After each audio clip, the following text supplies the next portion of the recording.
Ok, salut, bienvenue à notre chaîne YouTube Agrovision. Je suis Arnaud Detouké, agropreneur, agronome, professeur de lycée. Dans cette chaîne, nous parlons de business, nous parlons d'entrepreneuriat, nous parlons surtout d'agro-business et nous vous donnons les astuces pour produire votre propre pépinière parce que nous pensons que la pépinière représente pour une plantation ce que la fondation représente pour une maison. Si la fondation est mal faite, la maison va tomber. Si la pépinière n'a pas respecté un certain nombre de principes scientifiques, bien évidemment, la plantation ne sera pas rentable. Si cette thématique vous intéresse, donc, abonnez-vous, likez, activez la petite cloche de notification, surtout. Laissez-nous un commentaire pour nous dire la thématique sur laquelle vous aimeriez que l'on épilogue dans la prochaine vidéo. Partagez la vidéo afin de permettre à ce que cette communauté continue à grandir et d'aider d'autres personnes qui peuvent en avoir besoin. D'ailleurs, nous profitons pour dire merci à nos millions d'abonnés. Le nombre ne fait qu'être croissant. Nous disons grandement merci. Dans cette autre vidéo, nous allons répondre à une question qui a été posée par un de nos fidèles abonnés ivoiriens. Donc, on va taire le nom. Il se posait donc la question de savoir entre la culture du poivre blanc et la culture du cacao, quelle est la culture qu'il faut choisir? Je sais que plusieurs Ivoiriens m'en voudront. Certains même refuseront peut-être de s'abonner, mais suivez dans le fond ce qui sera dit et vous comprendrez un certain nombre de choses. Néanmoins, je ne choisirai pas à votre place laquelle des deux cultures est-ce qu'il faut pratiquer entre la poivrière et la cacaoyère. Je vais vous donner les éléments qui vous permettront vous-même de les choisir. On va plus donc. Donc si vous regardez cette vidéo jusqu'à la fin, vous serez à la fin des deux cultures, éléments à l'appui, laquelle des deux est-ce qu'il faut choisir. Le premier élément sur lequel on va épiloguer concernant les deux cultures, c'est le cycle de reproduction. Combien de temps chacune de ces cultures prend pour se reproduire? Commençons avec le cacao. Le cacao prend environ 3 ans pour commencer à entrer en production lorsqu'il est bien suivi. Ce par magie peut-être peut faire 2 ans et demi, 3 ans pour entrer en production. Prenons maintenant le poivre blanc. Le poivre blanc qui, pour certains, pour la plupart, certaines personnes, beaucoup avec qui j'échange, qui sont du côté de la Côte d'Ivoire, et même dans certains autres pays africains, au Bénin, certains d'entre eux qui sont à l'étranger, en France et autres, pensent que le poivre blanc n'est cultivable au Cameroun. Non, c'est archi faux. Le climat ivoirien s'y est très bien avec la culture du poivre blanc. D'ailleurs, j'ai une partenaire à moi, une tantine avec qui j'ai eu à travailler jusqu'à un moment, et qui est actuellement dans une phase d'expérimentation de la production du poivre blanc de Pendia au niveau de la Côte d'Ivoire. Elle a déjà pris des sites, la pépinière a été lancée et le projet est en cours. On aura la possibilité dans la chaîne de montrer les vidéos de l'évolution de ce projet. Donc le poivre blanc n'est pas cultivable au Cameroun, non. Il peut être cultivé dans plusieurs autres pays africains, à l'occurrence la Côte d'Ivoire. Maintenant, quelle est la durée du cycle de reproduction ou de production du poivre blanc? C'est également 3 ans. Lorsqu'une poivrière est bien suivie, lorsqu'on a pris les autotrophes et qu'on les a mis en pot, on les a pré-germés, on a fait la pépinière, il y a eu implantation, 3 ans après, lorsque le suivi est bon, on a les premières bouches qui vont sortir. Il est vrai qu'à cette période-là, la productivité n'est pas encore intense. On a les premières gouttes qui sortent. C'est-à-dire le cycle de production également est de 3 ans. C'est-à-dire en ce qui concerne le cycle de production, il y a égalité. C'est-à-dire 3 ans pour la cacaoyère, 3 ans pour la poivrière. 3 égale 3, ça veut dire qu'il y a égalité.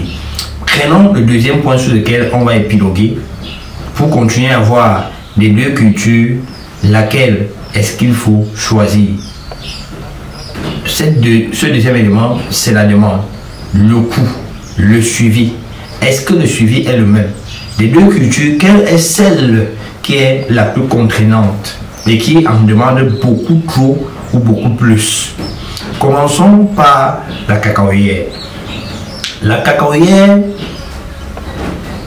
est une plantation qui est extrêmement capricieuse.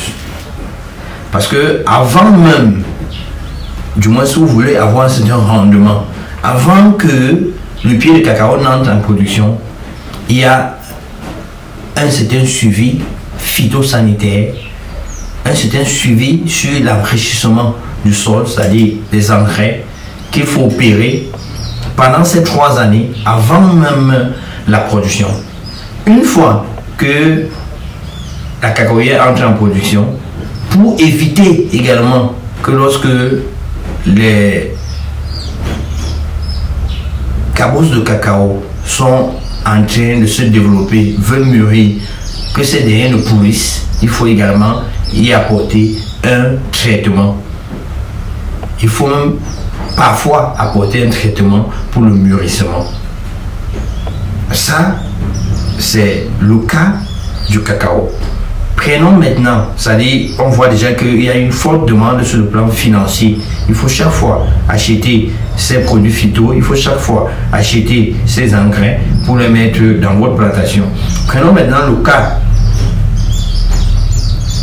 de la culture du poivre blanc. Dans le cas de la culture du poivre blanc, une fois que les pots ont été mis en sol, les tuteurs ont réussi. La première phase, la première action majeure qu'il faut poser sera, après un certain nombre de temps, le rabaissement. C'est-à-dire il faut rabaisser. Et dans l'une de nos vidéos, nous avons montré 2 techniques qui permettent de faire le rabaissement, soit à la coupe, soit à la réintroduction en sol. Parce que ce rabaissement permettra à booster le développement des branches de production dès la base du poivrier, afin que les branches de production ne soient pas uniquement au sommet. Cela permet de doubler, voire tripler, voire même quadrupler le rendement. À côté de cela, il y a bien évidemment également un traitement en termes d'engrais qu'il faut apporter. Il y a l'urée qu'il faut bien évidemment apporter, et peut-être dans une autre vidéo, nous vous montrerons comment est-ce qu'il faut affecter cette urée au niveau du pied du poivrier, parce que cela ne doit pas toucher les feuilles. Voilà à peu près ce qu'il faut apporter au poivre blanc avant qu'il n'entre en production. Et une fois qu'il va entrer en production, on n'a pas besoin de grand chose pour permettre son mûrissement. Les gousses vont se développer normalement, vont mûrir, on va les cueillir et on va les mettre en putréfaction, en décomposition avant de les laver. Voilà à peu près le carnaval suivi, voilà les différentes étapes. Et concernant même ici le traitement phytosanitaire, lorsque on se rend compte que les champignons ont attaqué notre pied de poivre blanc, on peut, au lieu même d'acheter des produits phyto, on peut utiliser la cendre. Lorsqu'on constate que ces feuilles commencent à jaunir, on peut utiliser la cendre, c'est-à-dire la cendre qui provient des cuisines, qu'on peut asperger sur les feuilles et que l'on peut mettre sur le pied du poivre blanc. Ça, c'était en ce qui concerne le suivi, le traitement, les caprices que chacune des plantes affecte à l'agropreneur qui s'est engagé dans la production. Les deux, donc, vous pouvez également comparer. Le troisième élément que je m'en vais vous présenter et qui vous permettra vraiment de faire le choix, c'est le prix au kilo. Quel est le prix au kilo? 1 kilo de cacao coûte combien? 1 kilo de poivre blanc coûte combien? Commençons, comme on l'a toujours fait depuis le début de cette vidéo, par le cacao. Combien coûte 1 kilo de cacao? 1 kilo de cacao aujourd'hui, heureusement, le prix a augmenté, on va aller sur cette base, mais sinon, avant ces augmentations, le prix coûtait 800 francs, voire 1000 francs, 1500, 2000.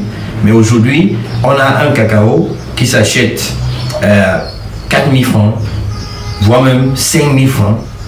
C'est un qui suit l'actualité, je voulais dire, de la cacaoculture.